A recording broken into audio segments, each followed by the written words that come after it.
Les supporters feront-ils bientôt leur retour dans les stades? C'est la proposition d'un sénateur de l'Isère, mettre en place une expérimentation des matchs tests, comme c'est prévu pour les concerts à Paris ou à Marseille. Après tout, si on organise des événements dans les stades, dans les salles de spectacle, pourquoi on ne tenterait pas de le faire également dans les stades qui, eux, sont ouverts? Les acteurs du secteur ont perdu gros depuis le début de la crise. Un retour de la vie en tribune est indispensable. C'est le reportage de la rédaction signé Nicolas Roper et Arthur Blett.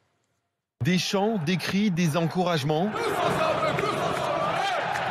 Voilà ce que veut voir revenir dans les stades Michel Savin.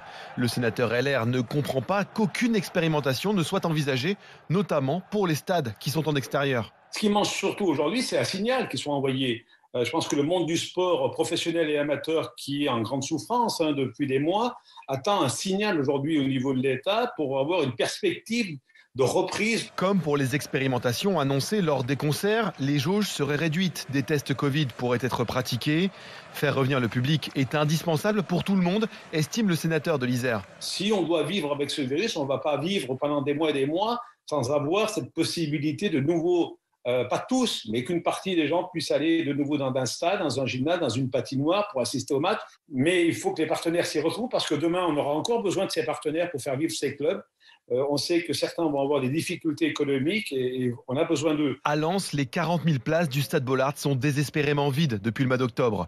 Alors Norman Noisette, le président d'un groupe de supporters du RC Lens, de retour en première division cette année, s'imagine pouvoir de nouveau encourager les 100 et or. C'est sûr qu'on est frustrés.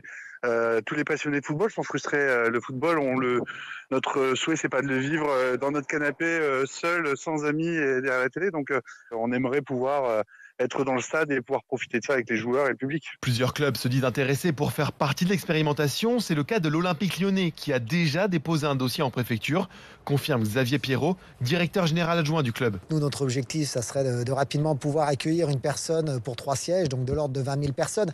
Mais si le test il doit se limiter à 4-5 000 personnes dans des secteurs référencés avec des tests PCR en amont, vérifier toutes les conditions, on veut que ce soit un test surtout qui ait des bases scientifiques et c'est pour ça qu'on attend les échanges avec les scientifiques pour avancer tous ensemble. Le ministère des Sports confirme à RMC travailler sur le dossier. Des annonces pourraient être faites dans la journée.